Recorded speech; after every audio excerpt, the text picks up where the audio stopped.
What is up, everybody? Welcome to another week of Drive for Show DFS for Dough here on RotoGrinders. We're coming off a pretty fun event there with the Dell match play last week, and we've got the Masters next week, and that means this week is just kind of lost in the shuffle. That's just the way it is when you're in between two big events on the calendar. There's just not going to be a lot of the big names showing up this week, so it's going to be an interesting one. We've got the Valero Texas Open this week. Everybody's dealing with the same deck of cards, though, so we'll see if we can find some diamonds in the rough and help you build some lineups this week. Might be a quicker analysis portion than usual this week, given the strength of this field, but we'll get into that. I am Justin Van Zuiden, STL Cardinals 84. I've got Derek Farnsworth, Mr. Notorious, alongside, and Noto fresh off a trip down to the match play event last week, and everybody was rooting for Scotty Scheffler versus Rory McIlroy, and we did get that in the final rounds, but that ended up being the third place match.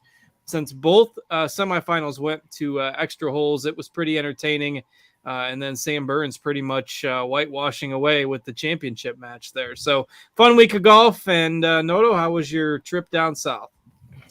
Yeah, it was good. I got off to a rocky start. I thought we were leaving on Wednesday, so packed up the kid, got everything ready, headed to the airport, and only to find out the flight was for Thursday. So that was the start of the trip, and then we went to the tournament Friday and Saturday, and flew home Sunday. It was a lot of fun, but I turned it on the airplane once we got enough service or some Wi-Fi, and I just saw that Cam Young was playing Sam Burns, and I just figured it was a 3-4 match because when we took off, they were both losing with a couple holes to play. So pretty incredible. I need to go watch the highlights of some of those comebacks, but fun event. I'm sad that it's not going to be on the schedule next year.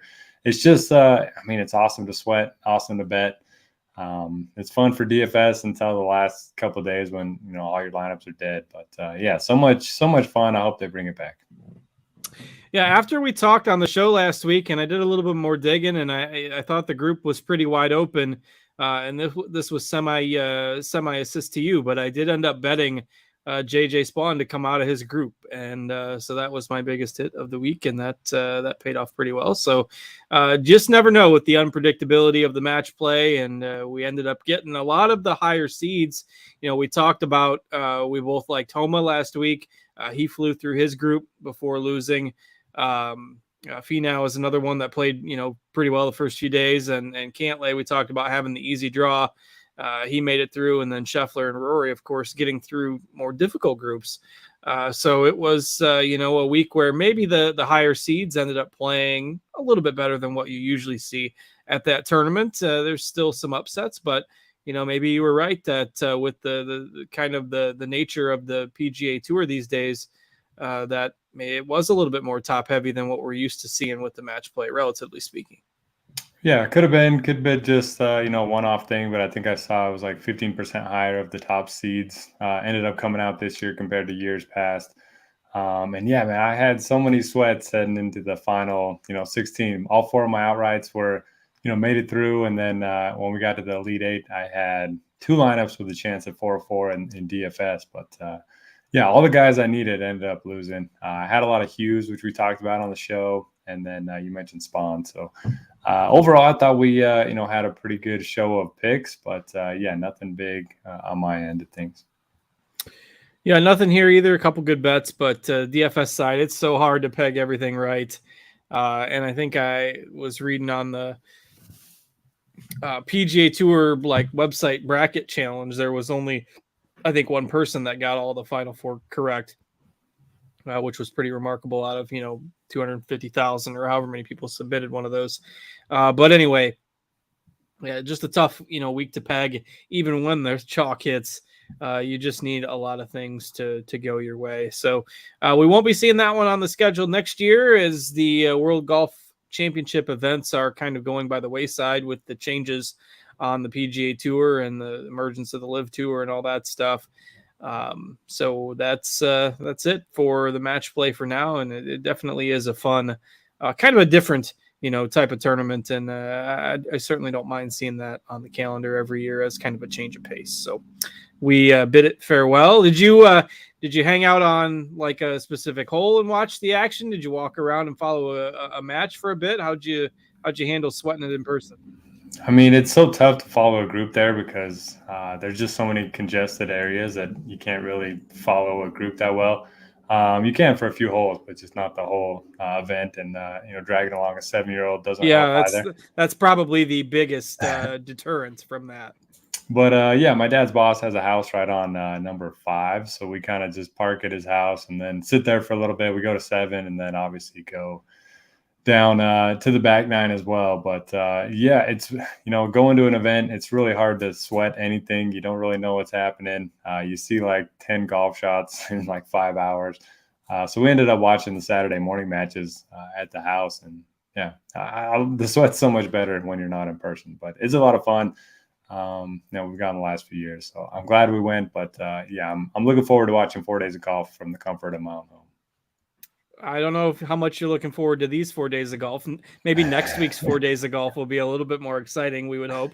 But with a week until the Masters, I've kind of hinted at it, but we have a pretty weak field here for the Valero Texas Open, and none other than, Hideki Matsuyama, who is clearly not 100%, and Ricky Fowler, who was in like the 6Ks about 6 months ago, as two of the most expensive golfers in the field this week. And that's no hit on Ricky. He's certainly been playing well in 2023, but just a pretty weak field for this tournament. Occupies a tough spot on the calendar.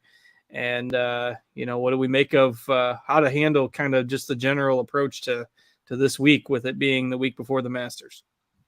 Yeah, it's kind of tough. I think there's like 8 guys or something like that are qualified to play next week. So got to keep an eye on them. It's kind of weird that Hideki's playing after withdrawing. He had a chance to advance from his match against Homa in round 3 and ended up having to withdraw. So I'm surprised he's teeing it up. There is zero chance you can play him this week, is there? I mean, yeah, that's kind of the thing. Like if he bogeys 2 holes, he's out of there. But I mean, nobody else is going to play him either. So yeah, it's just something to keep in mind. Motivations. A lot of the other guys like Ricky need to win in order to get in. The cutoff for the top 50 official world golf rankings has already happened. So if Ricky finishes second and gets in the top 50, doesn't qualify him for the Masters. Same goes for everyone else that's currently outside of the top 50. But yeah, I mean, it should be a decent week. The top is obviously decent, and then a pretty big drop off after that. Yeah, it's going to go fairly quick through the player pool this week. There's just not a ton to get super excited about, but the snake draft, we'll bring. Noto tweeted out about an hour before the show. We'll bring back the snake draft tonight. He's apparently in the mood for some pain, so we'll bring the pain. We probably won't be able to do a 12-person snake draft next week because I don't know if there's enough golfers in the field at the Masters. And somebody's going to end up with all the scrubs. We'll have to see how many are in the field, but that's 12 times 7 is 84. Let's see. I have to search now to see if there's a list that just has a number on it, but it's usually pretty close to that. Yeah. Close. I don't know if I'm going to be able to find it quickly, as 89 players have qualified. Oh, baby. Let's go. I mean, that even means, if 4 or 5 aren't partaking, we might still have enough. That'll be interesting. All right, but that's next week. And it's easy to get excited about the Masters, especially when you look at this field. But we have business at hand. And a tournament this week where TPC San Antonio is going to be the host course. We often see wind play a factor here, and as of right now, they are projecting pretty high winds and possibly some thunderstorms the first 2 days of the tournament, which delays cause even more problems for those that are maybe already qualified for the Masters. They're not going to be wanting to wait out a Monday or Tuesday finish at this tournament if there's weather delays, but just something we need to keep an eye on. Wind is often in play here, and sometimes you will see a weather edge depending on when the wind gusts kick up, and that is projected for the first couple of days. So what do we make of TPC San Antonio this week?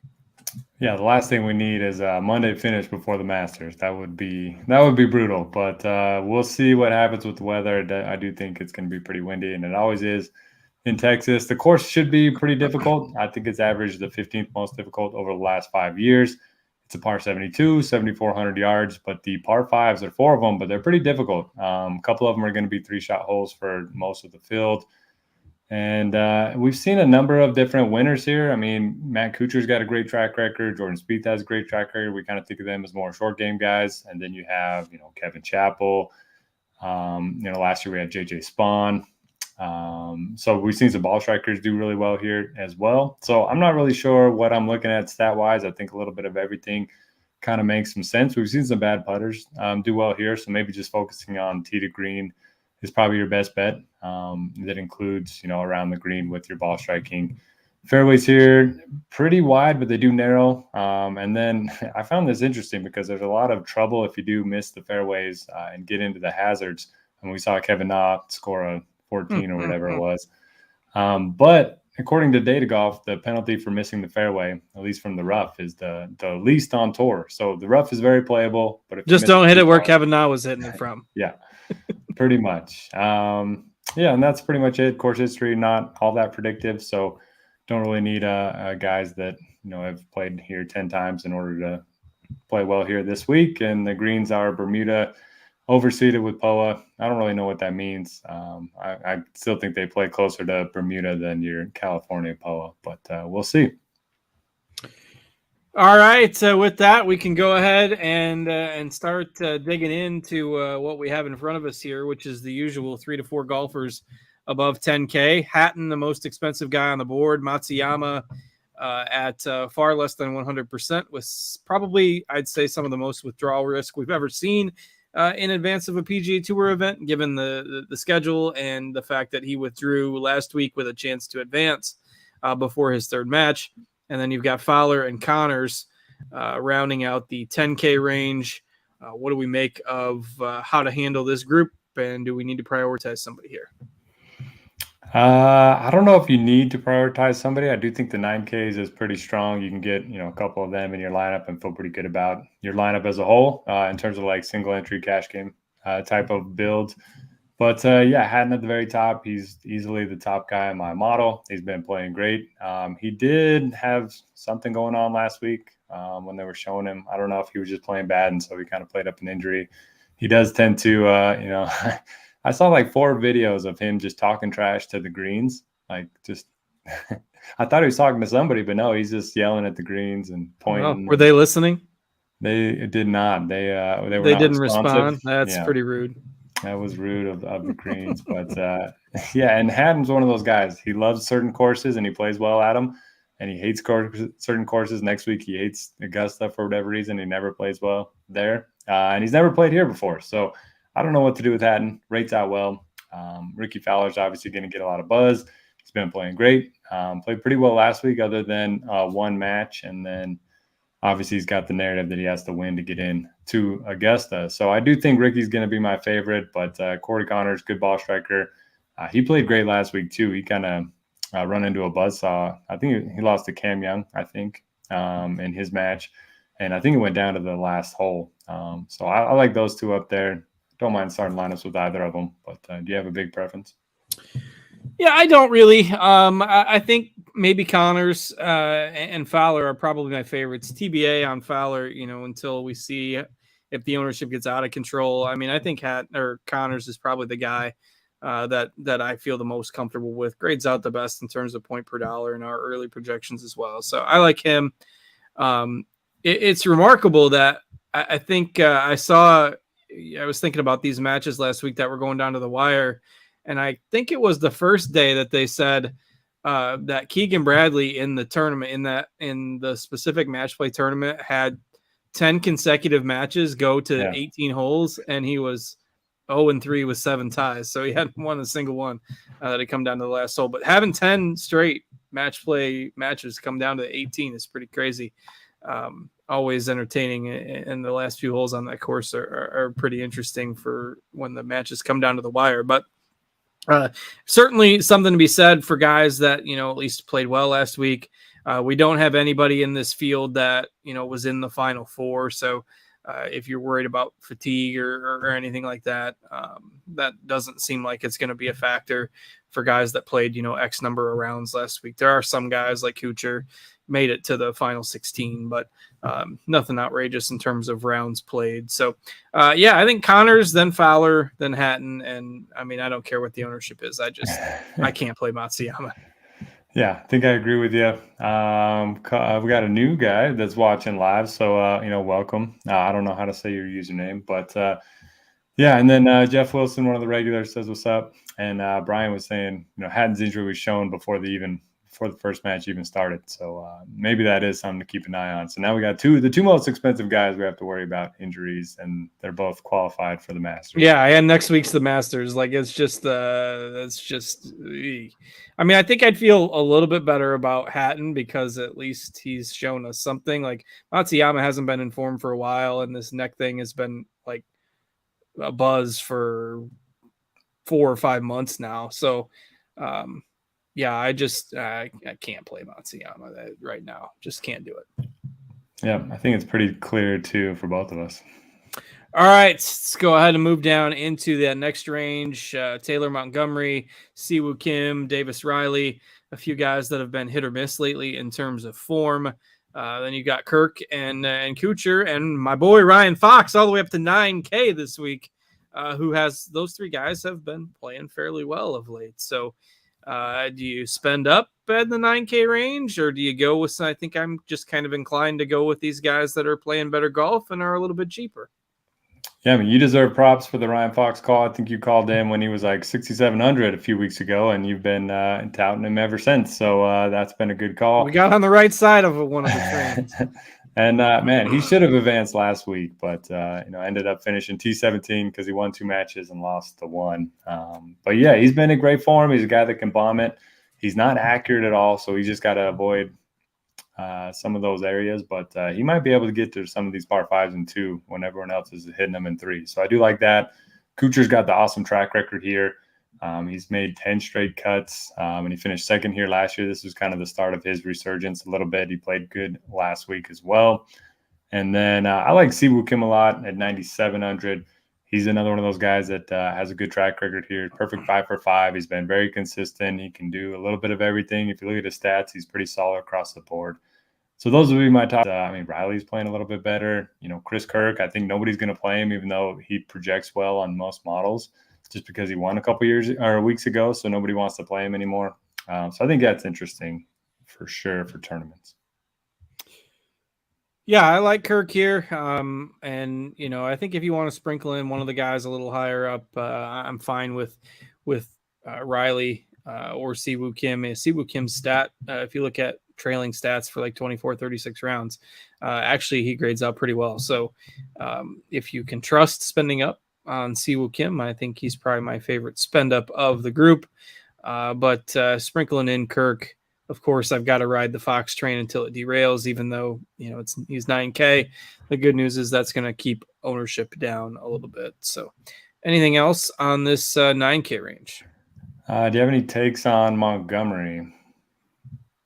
I think he's going to be pretty popular. Yeah, I mean, I don't know. Like the approach play has just been so bad that I think I'm just off and hope he doesn't gain 10 strokes putting. Yeah, I kind of feel the same. It's hard to play those guys that are just all putting, but he can get it out there off the tee. It's just like he's kind of like the new Wyndham Clark, where he's all driver and putter. But I'd like to see a little bit more with the irons for sure. All right, let's go ahead and move into the 8Ks. Aforementioned JJ Spawn coming off a solid week. Couldn't advance past that round of 16, but I believe he lost to Xander there, so no shame in coming out of your group and losing to Schauffele. So Spawn there, Alex Noren, Ben Griffin, who had a pretty good fall swing, but this is kind of where the field then starts to thin out a bit. You've got Wallace, Dietrich, Cam Davis. Those are guys that have been more miss than hit of late. Adam Schenk, kind of surprised a few weeks ago, kind of out of nowhere, but guys that you're not used to paying in the 8Ks for. Where are you starting to look in this range? Yeah, I've already gotten a number of questions about Matt Wallace, if he can go back-to-back, if we can play him off of the win in Corrales. I don't really feel great about him. I know he played well at the Valspar before his win last week, but prior to that, he had missed 6 or 7 cuts.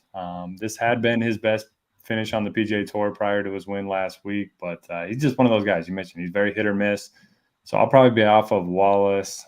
And then the other guys are just, big names that are overpriced. Van Zuiden out. I like him on shorter courses.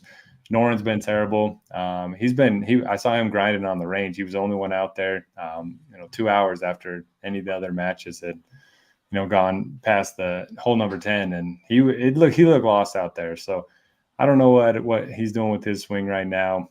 Spawn's obviously the former winner here, or defending champ here. So I don't know. I don't feel great about anybody up there. I like Cam Davis at 8,400. He talked about a sickness earlier this year, and that kind of held him back from being able to practice and, feeling good about his swing and all that. He says he's back to 100%. He was also out there grinding, but he looked like he was a little bit more in tune with his swing than Alex Noren was.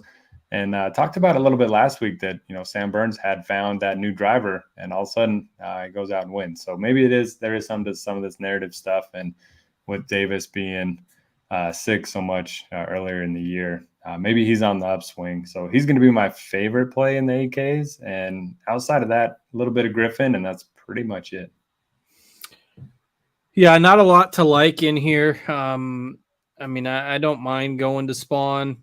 I'm not a big Spawn guy in general, but I have to give him some props after last week. So probably off of Wallace, just outside of one event. He's been so bad, and I know this is a similar kind of weak field tournament, but I'd take a shot on the talent of Dietrich or Davis, I think, especially if Wallace's ownership tends to jump a bit. But not a fun range. I think Hojgaard is the one guy that's going to probably get the social media traction buzz, second at Corrales himself, and he's kind of been a social media darling over the last half a year.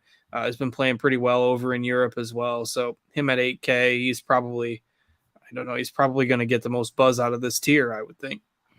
Yeah, I think so too. Ton of talent. I wish his twin brother Rasmus was here too. It's kind of cool that they're both pros, and it seems like Rasmus was over here, a year or two ago playing some PGA Tour events, and now it's Nikolai. So yeah, it's kind of fun. And then Davis Thompson, he's the one that ran into Cam Young when Cam Young shot the 27 on the front nine last week. Nothing but threes for Cam Young. That was kind of crazy. 9 threes in a row.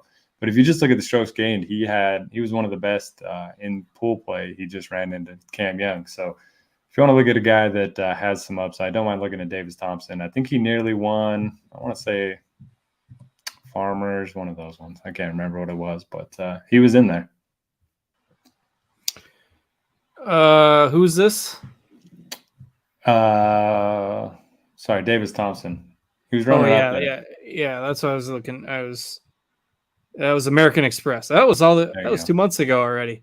Doesn't feel like it's been that long. Since then, 69th, cut, 53rd, 68th. But played well last week. Fun fact from Brian in the chat. Rasmus, Nikolai's twin brother, was first round leader here last year. Interesting. I see where this is headed. You never know. First round leader bet. Then there you go. There's the sneaky first round leader bet. That won't be. That belongs to Charlie Hoffman. Is Charlie in the Masters? He needs to win this week to get in.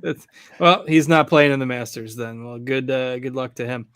All right, let's go into the 7K range. There's some guys in here that, given the field, don't seem massively overpriced. Pendrith, Putnam, Aaron Rye, Brendan Todd. These are guys that you haven't seen them at that 7.7 to 8K price range for a while, but they just don't seem severely overpriced. So anybody in this kind of upper 7K range that interests you? Got a question about the snake draft? Yes, we are doing that. So get ready to fill that bad boy up. Should be a fun one. 7K range. I like Andrew Putnam at 7,800. Great start to the year. Finished well last season, and then kind of tailed off a little bit in some of the bigger events, but played well last week. Advanced out of his group. So I like him. He's 3 or 4 here with an 8th place finish. Don't mind Aaron Ryan tournaments. Bo Hostler's a Texas guy if you want to look at that. He's been hit or miss throughout his career, but was 4th here last year. And then my favorite play in the range is probably going to be Nick Taylor. He's been playing well, 210 the last time we saw him. Played pretty well at the match play as well, and he's 4-6 at this event. But you mentioned it. Taylor Pendrith's a big name that's been in bad form. Don't mind taking some shots there.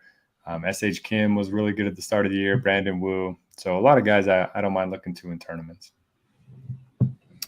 Yeah, I mean, you're getting some of these guys that are maybe bigger names are in maybe lesser form, but you never know. People in events like this, weaker fields, you see kind of somebody pop up that seems like they're, out of nowhere. Wallace is an example. Davis Thompson, from that event we mentioned back at the end of January as an example. You see that so often in tournaments like this one. So don't be afraid to maybe take a flyer, especially in tournaments, on some guys that aren't in maybe premier form. So I like those calls as well.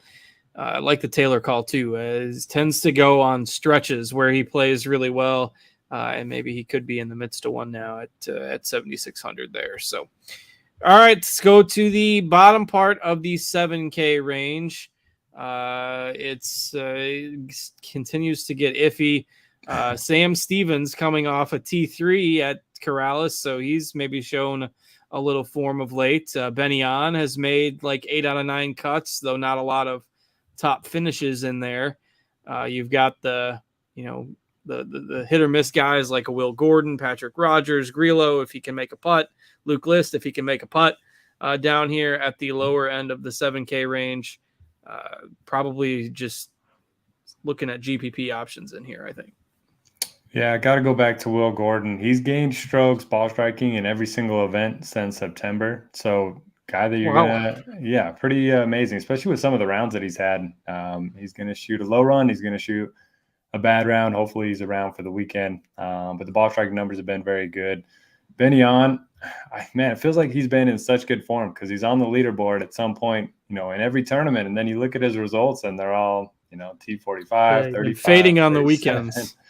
So, yeah, I'm fine with him. Obviously, another guy that's a good ball striker, and he's underrated around the greens too.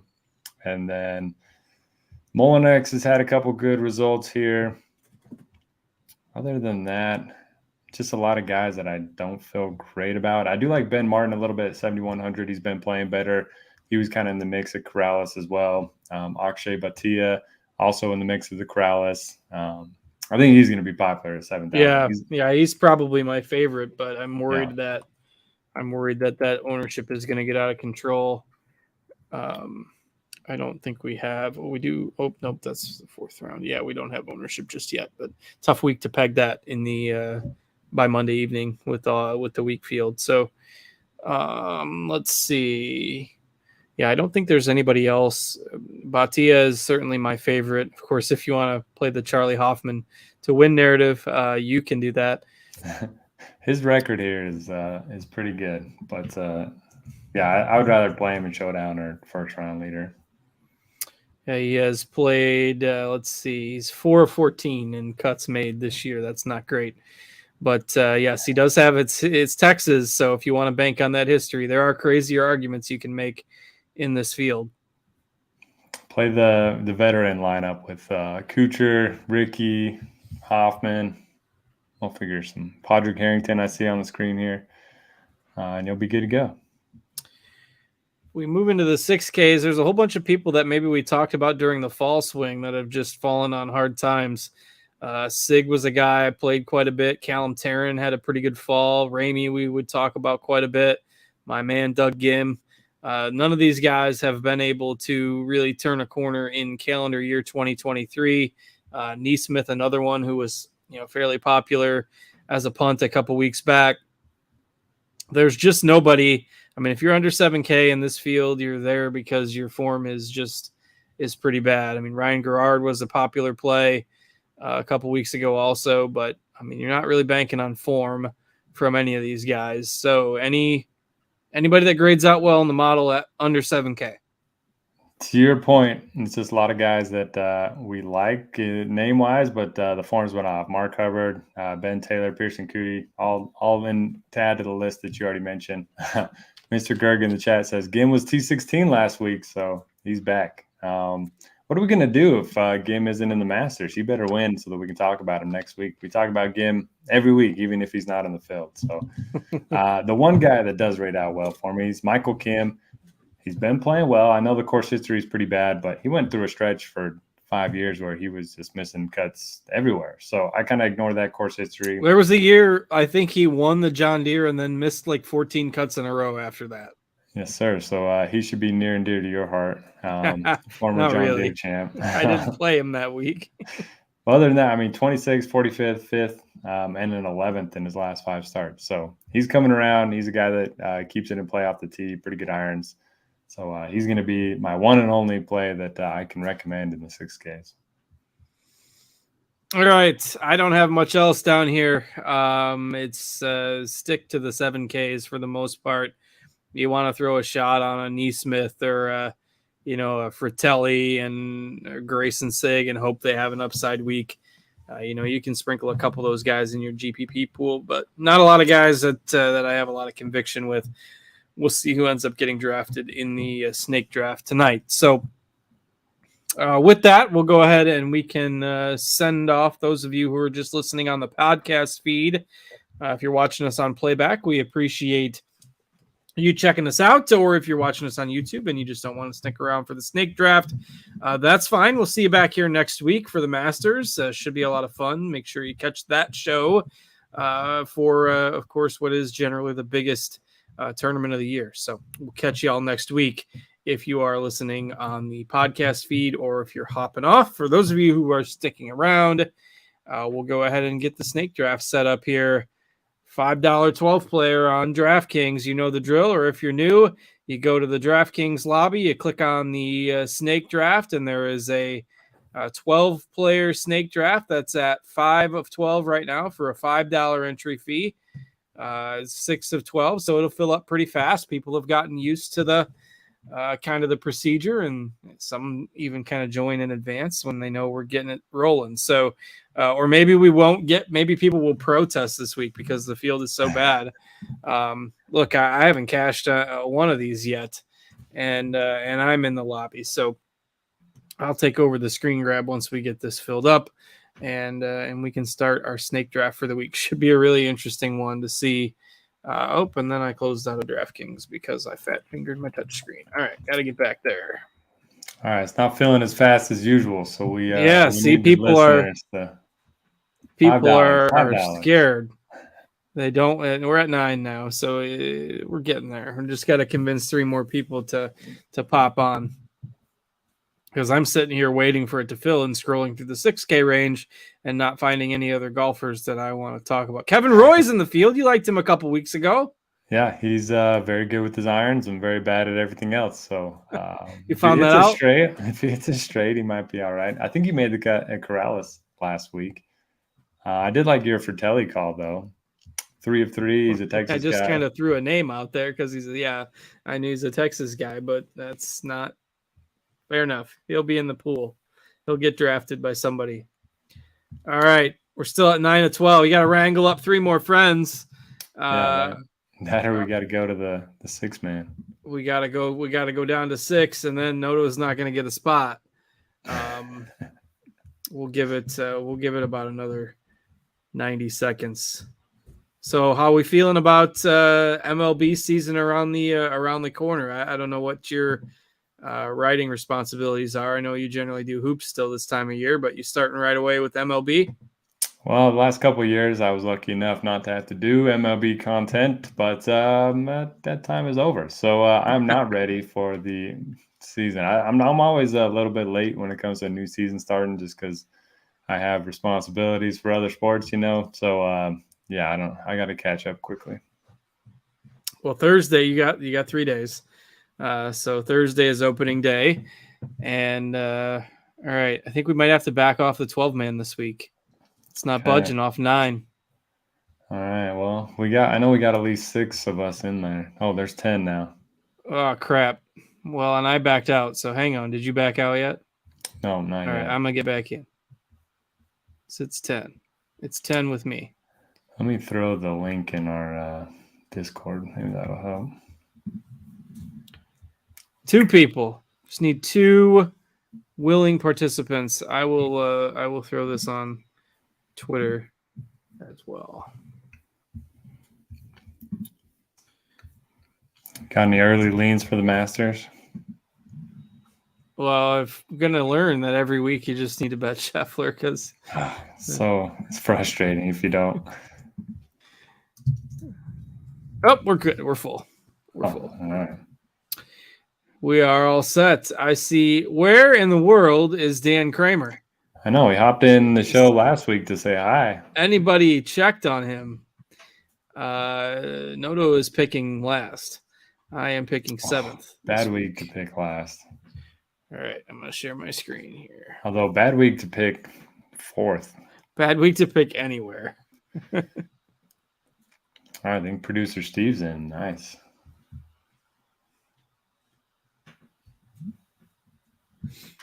We've got a lot of RG logos in the crowd tonight, and a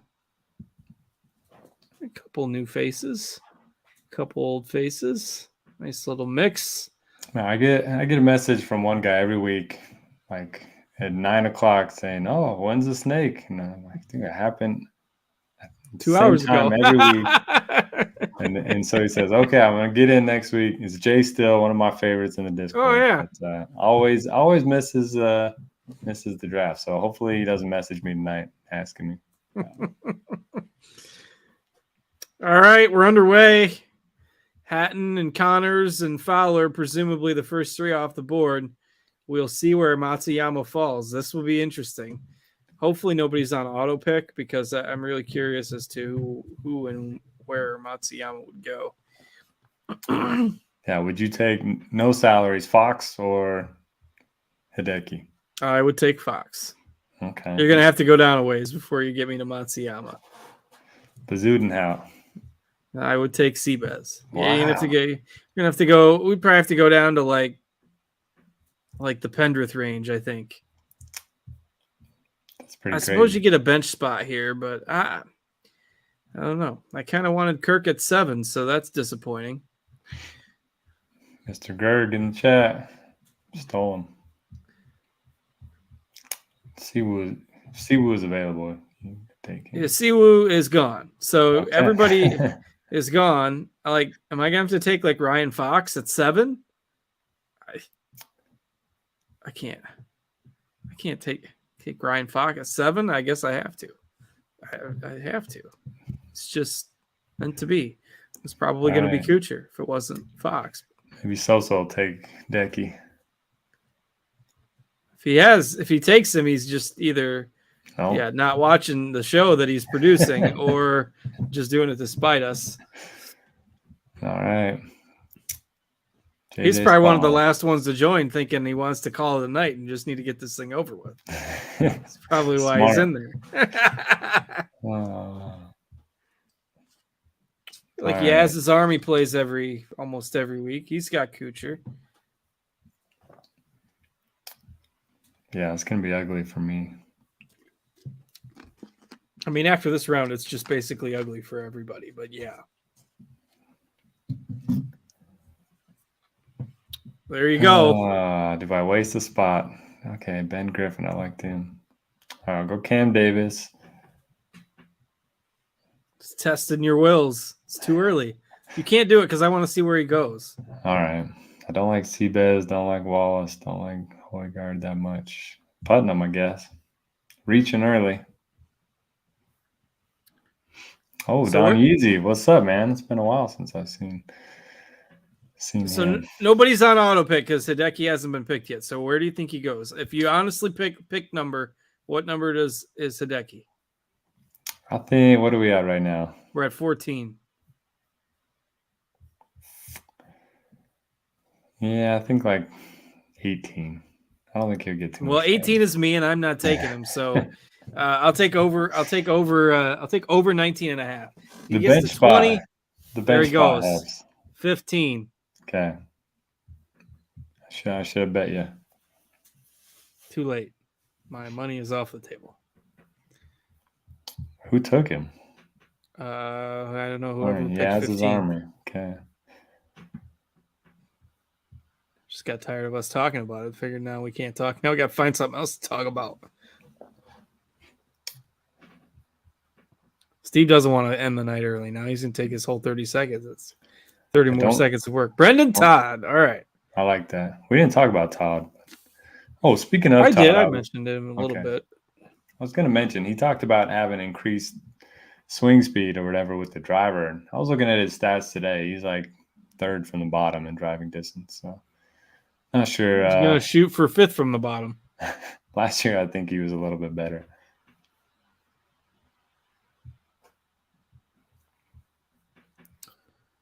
I got Nikolai. I'm just going for upside and hope I can get a couple guys inside the top 10. Like, I don't think it's the end of the world to have a miscut or two this week. It's not like this is a massive scoring course, particularly when it's windy. So shoot for some upside. Then again, don't take advice from the guy who hasn't cashed one of these in 2 months, 3 months, however long we've been doing it. Yeah, we need to get Dan's picks and your picks and put them side by side and know who to X out of our player pool. I don't know. Dan's been struggling the last couple times. I've rubbed off on him a little bit too much. All right, Rye, Pendrith. These picks aren't too bad for the tail end of the second round in this field. So it's going to we're basically starting to get right around that kind of high-end 7K range on DK, and we're still got 5 rounds to go. So we said we don't really go ahead. Don't really like anybody in the 6K range, and we're going to be there by the end of round 3. All right, here's a early Masters question for you. Do any of the live guys contend in the last few groups? I say yes, and I think if you start to look at the odds, the early odds on the Masters, like these guys are way, way higher in terms of odds than they otherwise would have been. Like, yeah. And I know that that's a factor. Obviously, they're not playing in strong fields and some of these difficult courses anymore. But I think this is overblown a little bit. It's just, I don't know. It's my opinion, but you just look at. Gotta make sure I'm gonna end up. Okay, I've still got a few more picks, but I was gonna go. So I'm pulling up the odds right now. You know what I'm excited for? Louis and Paul Casey back in my life. It's been too long. I mean, where Brooks is 55-1. Yeah, Neiman's like 90. Like, why? Yeah. Why? These guys haven't suddenly become awful golfers. Nobody wants to bet them. I mean, they've been bad in the first couple events. There's no stats. Motivation, who knows? With all that money they got, it's. I think there's value on them for sure. Like, no offense to any of these live guys or any of the guys around them, but why is you wouldn't expect like Brooks Koepka to be priced the same as Tom Kim in a major? Dude's won like 60 of them. I think Talor Gooch was 280-1. Like what? I think you got auto pick. Did you need to pick Buckley? Crud. That might help you. I just need to do that. I thought I had plenty of time. To warn you. Sorry. I got too psyched up on Masters bets. All right. I've gotten logged out here in the process. I'm not sure what happened here. We've had a live snake draft fail. Oh, what about Molinari? He's playing next week. All right, it's your turn now before you get auto-picked. All right, I got Hardy. Ben Martin. I don't know. I think somebody contends from that. I think there's just crazy prices that these guys have gotten up to. I hope Cam Smith just shows a little something this week. They're playing in Orlando, I think. So hopefully some of them will play well. It's more interesting for nobody's watching, though. Yeah. It definitely is. Some of these guys like Paul Casey, Louis, it's going to be their last Masters unless, that tour starts getting world ranking points. Yeah. Okay, I'm next. I'm on it this time. I don't really think it matters at this point, though. I'm just chucking names. Boy, Mullinax, eighth miscut, but I'm gonna go on my theme of guys who can show some upside. We'll take him. All right, will Tiger make the cut? There's only one answer you can. I mean, if you're like standing on two legs and capable of shooting the golf ball straight, you can probably make the cut at the Masters most of the time, because it's like top 50 in ties and there's only 86 or however many I looked up earlier, 89 golfers, and like 15 of them are 70 years old. So you end up with like 76 guys, and it's, I'll say yes. Tiger makes the cut. Hey, last year they were giving us plus odds on that. I don't think you're going to get that again. Yeah, probably not.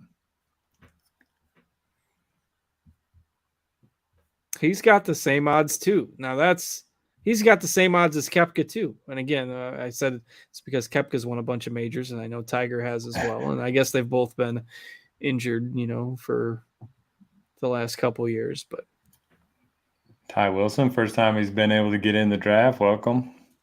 Did you see the video of Koepka the other night at the hockey game or whatever? I remember hearing about it, but I did not see it. He had like a sweatsuit on. And it was like all the way down to here, his chest hair out, and he's talking trash to one of the hockey players. He seems a little lost at the moment.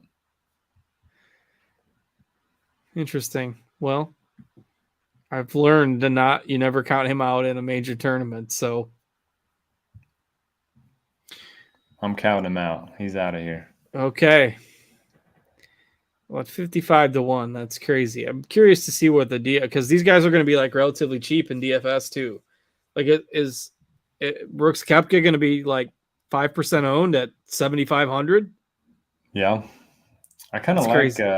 Hey, Ty Wilson's in the chat, and Jeffrey Wilson has a son named Ty. Look at this. All kinds of crazy stuff going on in the chat. But yeah, I do think they're going to be cheap, and I like that they've waited to release the pricing. Usually they release it like 2 weeks in advance, and you get like three guys that are just so mispriced. Okay, you're up. Okay, yep. You're ready. Yep, I was ready with my pick. That's a good pick right there. Palmer. We didn't talk about Palmer. He's been ball striking well from Texas. Good course history. Yeah, I don't mind him. I think he just got picked a little bit ago as well. Yeah, I like that pick. Head towards the end of round 5 here. Got 2 more picks to go after this one for everybody. And it's going to get real dicey once we get down to the 6th and 7th rounds here. There goes Hoffman. That's a good pick. First round leader. Can't fill out my all upside team with him gone now. Padraig Harrington. Is he in the Masters? Let's see. I had the list full pulled up. I can get back there. So I'll go to Patrick Rogers falling down the board. How the mighty have fallen. Harrington is not. All right, so he needs to win. There is an amateur from Australia named Harrison Crow that I found when I was searching for Harris. Can't wait for Minwoo Lee next week to win the green jacket. It's going to be great.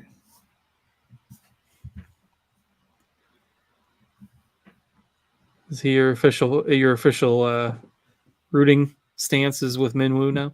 Yep. Well, no, Tiger. Tiger's got my heart. Oh, it's my pick again. Boy, I caught that one in time, sitting there looking at the Masters field. We are really getting sidetracked tonight, but saw Ben Coley tipped up Streelman. Finally played well his last time out. Good. There you go. I was down to about 5 seconds. I've always kind of been a Streelman guy, though he doesn't really fit my upside mold, but that's okay. Balance the team out a little bit.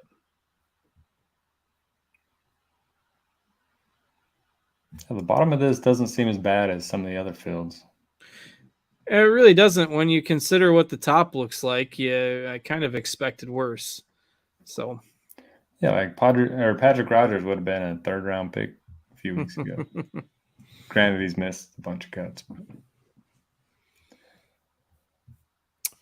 I'm moving along at a fairly decent pace. Maybe that's because I got sidetracked by the Masters a couple times and had an auto-picked Hayden Buckley. But when he wins, I'll learn to just auto-pick the whole draft next time.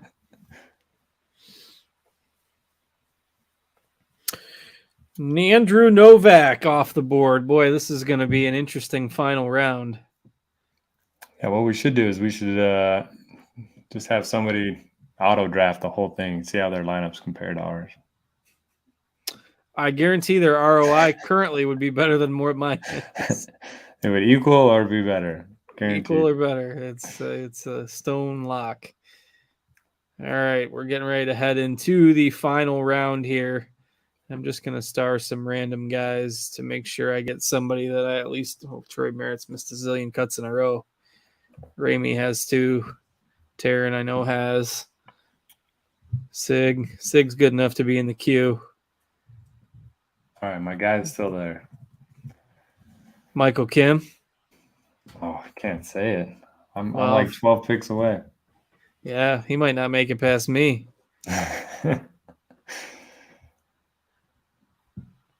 How's Carl Yuan been doing? Not great. Oh, Russell Knox. You got to take Russell Knox. I'm not playing Russell Knox. In the win? I've had enough of Russell Knox. For all the good that Ryan Fox has done to me this year, Russell Knox with 5 consecutive missed cuts followed by a 58 at the Corrales is not going to cut the mustard. He's trending. He's not trending. He is trending. There goes Michael Kim. He didn't even make it to me. Thanks, Gerg. I know you're listening. Sharp. All right. Sig or Gerard? Who do I pick? Oh, no. Sig has been about as bad as Russell Knox. Oh, you know who else needs to round into form is Cam Champ. He tops 10 at the Masters every year to get back into the next one. Well, he's probably going to do that next week. There goes Knox right after me. Somebody was out there sweating, hoping I wasn't going to take Knox from him. Oh, and there goes Champ. I was going to take him. You have to choose one of these other dandy plays at the bottom of the board. All right, let's go. Mr. Irrelevant for the week is... I just had a guy and I don't know. Is... pending.